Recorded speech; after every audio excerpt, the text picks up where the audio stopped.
Je sais que c'est pas vous qui gérez la pelouse. Et le match de l'équipe de France, j'ai rien contre le rugby, je le regarde. Ça va pas nous arranger. Hein. Eh bien, Est-ce que vous pouvez faire quelque chose? C'est une question d'argent, je suppose. Non, je vais répondre à votre question. Non, détrompez-vous. Cette pelouse est tout à fait capable, et elle l'a démontré l'année dernière, de supporter les matchs de football et les matchs de rugby. C'est la même pelouse qui existe en Angleterre, sur lequel ils font chaque week-end un match de foot et un match de rugby. Oui. D'accord? C'est la même pelouse. Alors que je vous explique.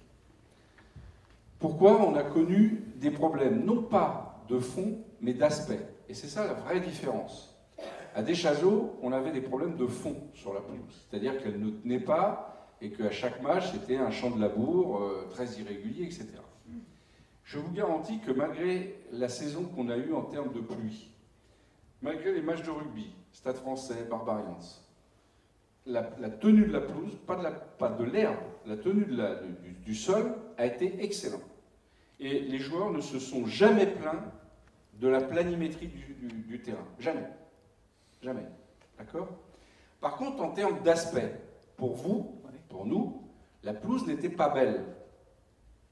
La tenue était bonne, mais la pelouse n'était pas belle. Alors pourquoi tout cela? Tout simplement parce que le système qui a été mis en place, qui est le meilleur système au monde à l'heure actuelle, c'est celui de Wembley, c'est celui de Aston Villa, c'est celui d'Arsenal, c'est celui de stades en Nouvelle-Zélande au moment de la Coupe du Monde. En Allemagne, c'est le stade la pelouse de beaucoup de stades, etc. Je vous assure que c'est le meilleur système aujourd'hui existant au monde. Il est fait de quoi? Il est fait d'une pelouse naturelle dans lequel il est enfoncé des filaments synthétiques en profondeur aux environs de 20 cm de profondeur et au-dessus de environ 1 cm. D'accord? Ce qui fait que comme vous taillez la pelouse à 2 cm, 2 cm et demi, le synthétique n'est jamais touché, il reste toujours à 1 cm. Bien. Quel avantage que cela produit? D'abord, votre planimétrie ne bouge pas, parce que vous n'avez pas d'arrachement. Votre pelouse s'enracine, tourne autour des filaments, parce qu'il y a énormément de filaments, hein, c'est des 4 cm. 400, non, plus que ça. 4 mm. 4 mm. Donc c'est millions de filaments. 60 millions.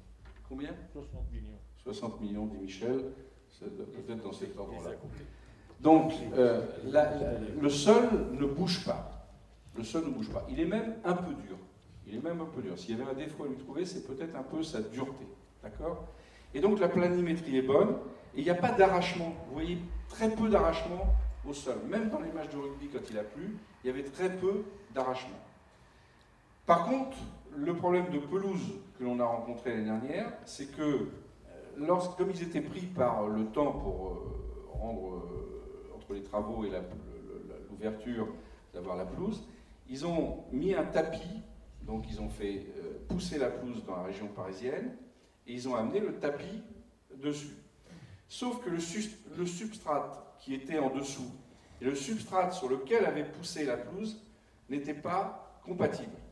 Et donc, il n'y a pas eu de prise entre les deux substrats. Ça a été le premier problème. Le deuxième problème, c'est que la pelouse qu'ils ont amenée avait en elle-même, comment ça s'appelle, du pâturin.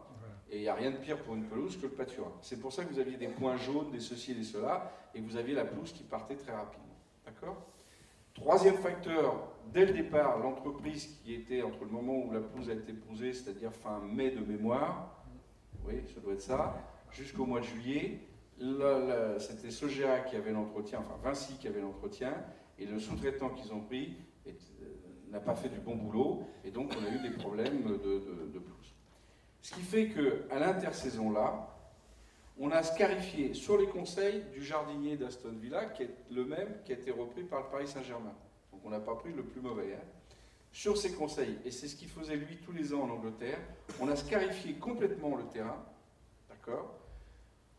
On a ressemé totalement une pelouse neuve. Mais là, c'est plus un apport d'une pelouse qui a été semée ailleurs, c'est une pelouse qu'on a semée directement ici. Elle est suivie par un ingénieur. On a eu au départ des petits soucis de bonne implantation de cette semence, ce qui fait que c'est pour ça qu'elle n'a pas été parfaite dès les premiers matchs. Mais vous allez voir, dans un mois, elle devrait être parfaite, d'accord?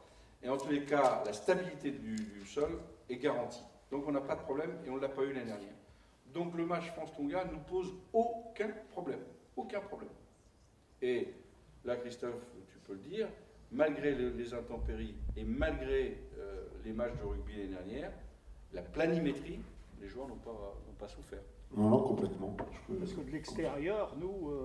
Voilà, visuellement, c'était pas beau. Visuellement, c'était pas beau. Et c'est ce qu'on veut maintenant améliorer. C'est la qualité visuelle parce qu'elle est importante lorsqu'on est télévisé. Et c'est vrai que c'est plus agréable une belle pelouse qu'une pelouse clairsemée.